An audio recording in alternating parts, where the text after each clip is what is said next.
नमस्कार, बहुत स्वागत है आप सबका। मैं पुनीत पाठक और आप देख रहे हैं मेरा मध्य प्रदेश। मध्य प्रदेश की खबरें विस्तार से देखते हैं। प्रधानमंत्री नरेंद्र मोदी ने आकांक्षी जिलों को लेकर संवाद किया, जिसमें छत्तीसगढ़ के मुख्यमंत्री भूपेश बघेल, मध्य प्रदेश के सीएम शिवराज सिंह चौहान भी शामिल हुए। प्रधानमंत्री से जिला अधिकारियों की चर्चा हुई और इस दौरान उन्होंने छतरपुर जिले की तारीफ की।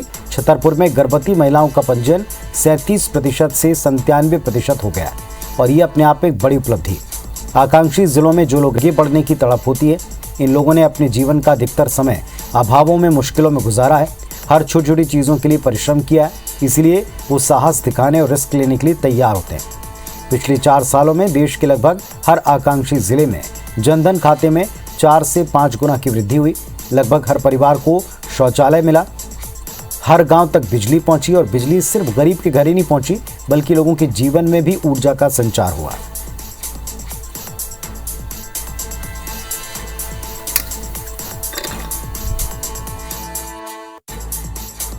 एक जिले को दूसरे जिले की सफलताओं से सीखना है, दूसरे की चुनौतियों का आकलन कर रहा है। कैसे मध्य प्रदेश के छतरपुर जिले में 4 साल के भीतर गर्भवती महिलाओं का पहली तिमाही में रजिस्ट्रेशन 37% से बढ़कर 97% हो गया। पूर्व सीएम दिग्विजय सिंह समेत 25 लोगों पर महामारी एक्ट के अंतर्गत मुकदमा दर्ज हुआ। ये मुकदमा शुक्रवार को मुख्यमंत्री शिवराज के खिलाफ किए गए प्रदर्शन के सिलसिले में हुआ।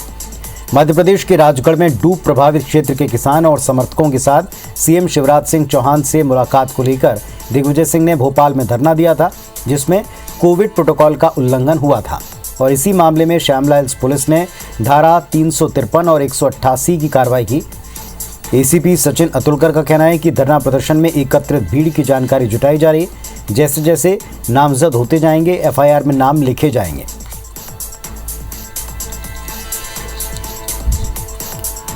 और भोपाल का रुख करेंगे। नवीन सिंह हमारे सहयोगी हमारे साथ में जुड़ रहे हैं। नवीन, इस मुद्दे के ऊपर सियासत थम नहीं रही। मुद्दा पूरी तरह सियासत से शुरू हुआ था और अब इसमें भरपूर तरीके से कार्रवाई भी सियासत का शिकार दिख रही है।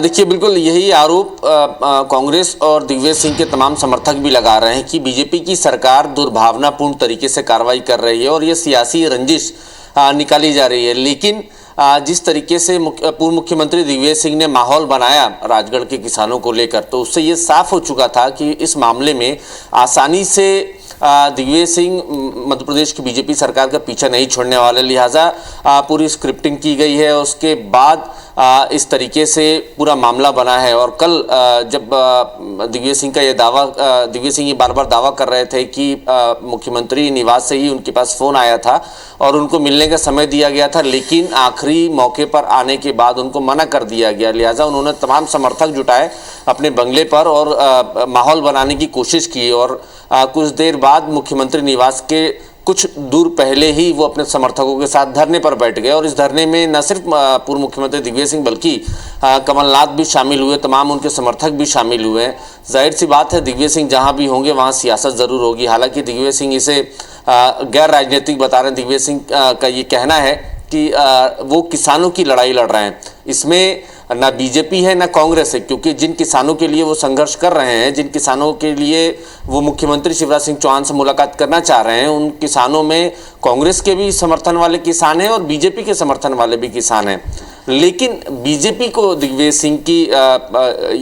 सिंह का सीएम से मुलाकात के लिए समय मांगना और इस तरीके से राजनीतिक माहौल बनाना बीजेपी को हजम नहीं हो रहा है। बीजेपी बार बार यही दावा कर रही है कि दिग्विजय सिंह इसमें भी सियासत कर रहे हैं। मुख्यमंत्री शिवराज सिंह चौहान से मिलने के लिए इस तरीके से माहौल बनाना ठीक नहीं है, क्योंकि मध्य प्रदेश के मुख्यमंत्री शिवराज सिंह चौहान बहुत ही सरल और सहज हैं, बहुत आसानी से मिल जाने वाले मुख्यमंत्री हैं। लिहाजा इस तरीके से मीडिया के सामने माहौल बनाना ये ठीक नहीं है। जबकि दिग्विजय सिंह के खिलाफ आज मामला भी दर्ज हो गया है, दिग्विजय सिंह समर्थकों पर मामला दर्ज हुआ है। दिग्विजय सिंह ने ये कहा कि जब जब मुख्यमंत्री शिवराज सिंह चौहान और बीजेपी सरकार डरती है तब तब पुलिस को आगे करती है, और यही वजह है कि 188 और 353 में उनके खिलाफ, उनके और उन तमाम उनके समर्थकों के खिलाफ मामला दर्ज हुआ है। कांग्रेस विधायक पीसी शर्मा ने भी ये दावा किया कि ये पहला मौका नहीं है। बीजेपी के राज में पिछले 17 सालों में ऐसे हजारों हजार मुकदमे कांग्रेस के नेताओं पर, कार्यकर्ताओं पर हुए हैं और ऐसा तब हुआ है जब जब उन्होंने आम आदमी की, सामान्य आदमी की आवाज़ को बुलंद करने की कोशिश की है। अब पुनीत, तमाम राजनीतिक घटनाक्रमों के बाद कल मुख्यमंत्री शिवराज सिंह चौहान ने दिग्विजय सिंह को समय दिया है। कल 12:15 बजे दिग्विजय सिंह मुलाकात करने वहां जा रहे हैं। अब देखना दिलचस्प होगा कि कल उस मुलाकात के बाद किस तरीके से पॉलिटिकल फिर माहौल बनता है, किस तरीके से माहौल फिर गर्माता है, क्या मुलाकात होती है, मुलाकात के बाद दिग्विजय सिंह आकर क्या कहते हैं, क्या दिग्विजय सिंह मुख्यमंत्री से मुलाकात के बाद आश्वस्त होते हैं, उनका जो भी आश्वासन होगा। लेकिन ये ज़रूर तय है कि पिछले हफ्ते भर से राजगढ़ के उन किसानों को लेकर दिग्विजय सिंह ने न सिर्फ राजधानी भोपाल की, राजगढ़ की, बल्कि पूरे मध्य प्रदेश की सियासत को हवा दे रखी है। शुक्रिया आपका नवीन इस पूरी जानकारी के। तो इस मुद्दे के ऊपर आने वाले वक्त में क्या पटाक्षेप होगा या सियासी बयान और आगे जाएंगे, देखना होगा। लोकसभा चुनाव में ज्योतिरादित्य सिंधिया को हराने वाले गुना शिवपुरी क्षेत्र के सांसद केपी यादव की एक चिट्ठी, इसके बाद बीजेपी खेमे में घमासान है। सांसद केपी यादव ने खुद को साइडलाइन करने का आरोप लगाते हुए बीजेपी के राष्ट्रीय अध्यक्ष जेपी नड्डा से अपना दर्द बयां किया। एक पत्र में उन्होंने कहा है कि सिंधिया समर्थक पार्टी का माहौल बिगाड़ रहे हैं। सिंधिया समर्थक मंत्रियों पर गुटबाजी और भेदभाव के आरोप लगाए। ये चिट्ठी सार्वजनिक हो जाने के बाद पार्टी में एक बार फिर गुटबाजी का मुद्दा गरमाया। केपी यादव ने कहा, सिंधिया समर्थक कार्यक्रमों में मेरी और बीजेपी कार्यकर्ताओं की उपेक्षा होती है, उन्हें कार्यक्रम में बुलाया नहीं जाता। प्रोटोकॉल के मुताबिक उद्घाटन, लोकार्पण कार्यक्रम में भी जगह नहीं दी जा रही। कई ऐसे काम होते हैं जिन्हें उनके प्रयासों से मंजूरी मिली। उधर बीजेपी नेता चिट्ठी पर जवाब देने से बच रहे हैं। उनका कहना है कि संगठन पार्टी में होने वाली हर हलचल पर नजर रखे हुए। इधर कांग्रेस पार्टी चुटकी ले रही है। उनका कहना है कि बीजेपी में कोहराम मच गया है, आगामी विधानसभा चुनाव में पूरी पिक्चर साफ हो जाएगी। मैं यहाँ का चुनाव हुआ जनप्रतिनिधि हूँ, एक सांसद हूँ। जहाँ कहीं लगता है कि एक जनप्रतिनिधि के जो अधिकार हैं उनका हनन हो रहा है, तो निश्चित ही मैं संबंधित विभाग को या अपने शीर्ष नेतृत्व को उससे अवगत कराता हूं और ये मेरा कर्तव्य बनता है। मैं सत्ता पक्ष के सांसद रो रहे हैं और निश्चित रूप से जिस प्रकार से जो कार्रवाई चल रही है, जिस प्रकार से जो कार्य गतिविधियां चल रही हैं, वो न्यायोचित नहीं है और जहाँ चुने हुए जनप्रतिनिधियों का अपमान हो रहा है। पहले तो मैं ही कहता था, केपी यादव भी कह रहे हैं कि जबकि केपी यादव तो सत्ताधारी पार्टी के सांसद है और इस प्रकार विधायकों का, सांसदों का, जनप्रतिनिधियों का अपमान करना अच्छी बात नहीं है। निश्चित तौर पर जिन्हें उनको हराया है तो उनके लिए कैसे बुलाया जाएगा किसी भी मीटिंग में या लोकार्पण में या उद्घाटन में, तो हो रहा है। और ये तो अभी शुरुआत है, आगे आगे देखो होता है क्या। कांग्रेस की सोच ऐसी ही है, दोष उनका नहीं है, दोष उनके पार्टी के संस्कारों का है।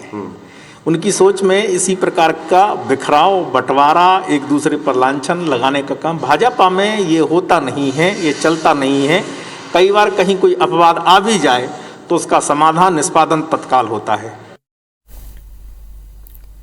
मध्य प्रदेश में धान की फसल का रकबा लगातार बढ़ता जा रहा है और यही वजह है कि मध्य प्रदेश में इस बार धान खरीदी का रिकॉर्ड टूट गया।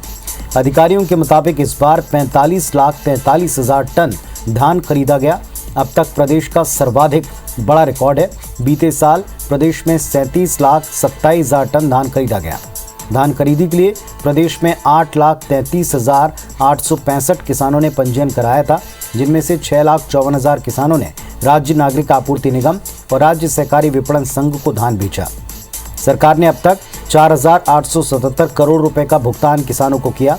प्रदेश में इस बार 35 लाख हेक्टेयर से ज्यादा रकबे में धान बोया गया। सरकार ने धान के निर्धारित समर्थन मूल्य 1,940 रुपए प्रति क्विंटल पर धान खरीदा है।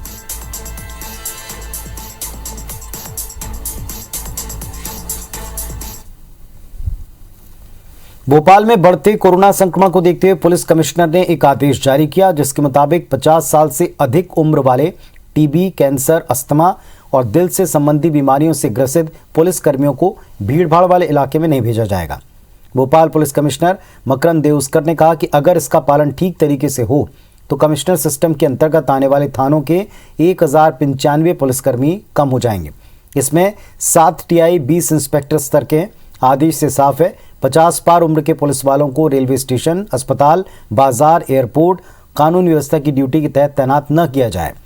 दरअसल तीसरी लहर में भोपाल पुलिस के 215 पुलिसकर्मी कोरोना पॉजिटिव हो चुके हैं।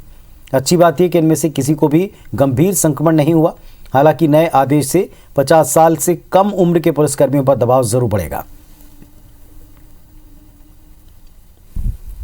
जिनका बचाव करना बहुत आवश्यक है या कोमॉर्बिड हैं या किसी प्रकार से बीमारी से ग्रसित हैं, ये ध्यान में रखा जाता है। इसमें विशेषकर जो उम्रदराज हैं या जिनको सुरक्षित रखा जाना है संक्रमण से, उनको ऐसे स्थानों पर लगाया जाता है जहां पर जो है संक्रमण की संभावना ना हो।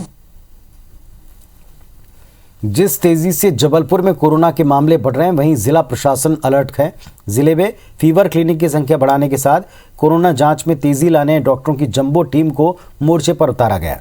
दरअसल Indian council of medical research से मिली 5209 सैंपल में से 740 कोरोना पॉजिटिव पाए गए, जिसके बाद जिले में कोरोना के सक्रिय मरीजों का आंकड़ा 4023 पर पहुंच चुका है। जबलपुर में कोरोना के बढ़ते संक्रमण ने सेना के साथ पुलिस, जेल में बंद कैदी और प्रशासनिक अधिकारियों को भी अपनी चपेट में लिया। हालांकि जिले में 311 व्यक्ति स्वस्थ भी हुए, जबकि अभी तक कुल 8 संक्रमितों की मृत्यु हुई। कोरोना के सक्रिय मरीजों के साथ साथ कोरोना सैंपल में तेजी लाने और त्वरित इलाज मुहैया कराने के मकसद से फीवर क्लिनिक की संख्या को 70 से बढ़ाकर 80 किया है। इसके अलावा कोरोना टेस्ट में तेजी लाने और पेंडेंसी को खत्म करने 48 डॉक्टर की टीम को भी टेस्ट के लिए तैनात किया है। ये लगातार बढ़ रहे थे, उसके अनुसार हमने सुविधा की है, जैसे टेस्ट बढ़ाएंगे और हमारी फीवर क्लिनिक भी बढ़ रही है लगातार। उन फीवर क्लिनिक में जाके लोग, वहाँ के पास के लोग जाके अपना टेस्ट करा सकते हैं। और इसी प्रकार हमारी RRT टीम है जो कॉन्टैक्ट ट्रेसिंग करती है और उन्हीं पेशेंट को जो अपने फर्स्ट कॉन्टैक्ट हैं या उससे जुड़े हुए लोगों का टेस्ट लगाया जा रहा है फीवर क्लिनिक में।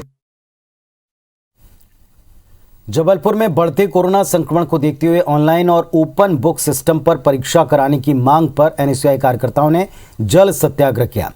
NSUI कार्यकर्ता नर्मदा के ग्वारी घाट पहुंचे और नर्मदा नदी में जल सत्याग्रह की शुरुआत की। जल सत्याग्रह के दौरान पानी में खड़े होकर NSUI कार्यकर्ताओं ने नारेबाजी की। कार्यकर्ताओं का कहना है कि पूरा प्रदेश कोरोना संक्रमण से प्रभावित है। ऐसे में ऑफलाइन परीक्षाएं आयोजित करने से बड़ी तादाद में छात्र छात्राओं के संक्रमित होने का डर है। जिला प्रशासन के अधिकारी समझाने के बाद भी उनका जल सत्याग्रह खत्म हुआ है। NSUI कार्यकर्ता कहते हैं कि जब तक राज्य शासन उनकी मांगें पूरी नहीं करेगा, तब तक इस तरह के प्रदर्शन होंगे। चलिए देखते हैं बिग न्यूज। मधुकुंज अगरबत्ती प्रेजेंट्स बिग न्यूज। अगरबत्ती हो तो मधुकुंज।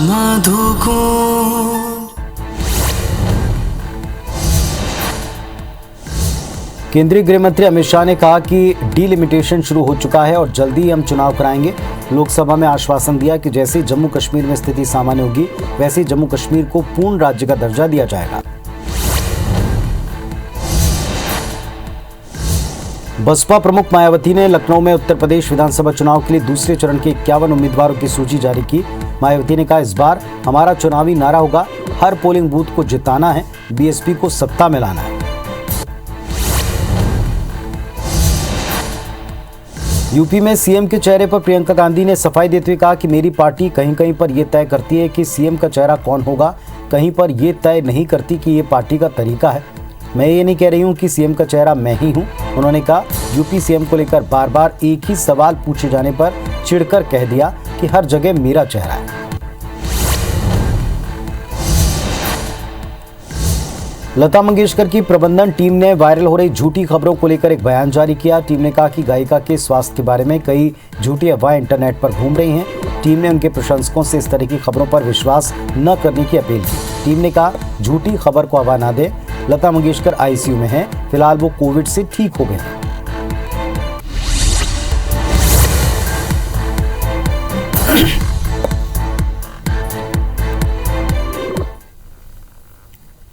विदिशा के कोतवाली थाना क्षेत्र में 4 लोगों की मौत अलग अलग कारणों से हुई, जिसमें सीएसपी विदिशा के मुताबिक 2 लोगों की मौत फांसी लगाकर आत्महत्या करने से हुई, तो वहीं 2 लोगों की मौत के कारणों की जानकारी अब तक नहीं मिली।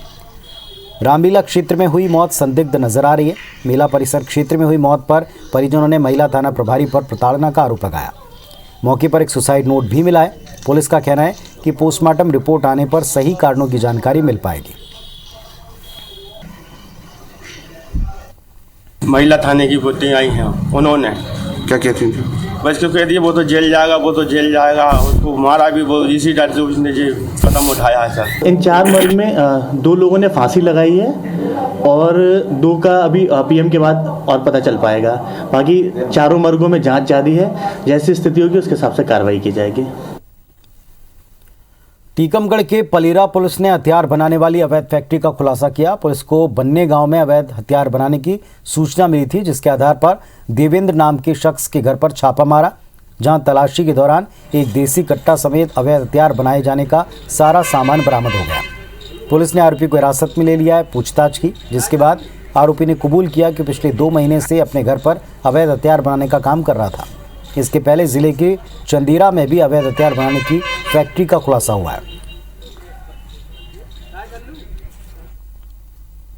देवेंद्र कुशवाहा अपने घर पर मिला, जिसके घर की तलाशी ली गई। घर की तलाशी लेने पर उसके घर में एक देसी कट्टा 315 बोर का, एक जिंदा कारतूस और अवैध हथियार बनाने की सामग्री फुकनी, रिंच, पेचेस, पेचकस, हथौड़ा आदि बरामद हुई, जो उक्त आरोपी को अवैध हथियार बनाने के संबंध में गिरफ्तार किया गया, जिसे माननीय न्यायालय पेश किया गया। तो इस बुलेटिन में फिलहाल इतना ही। नमस्कार।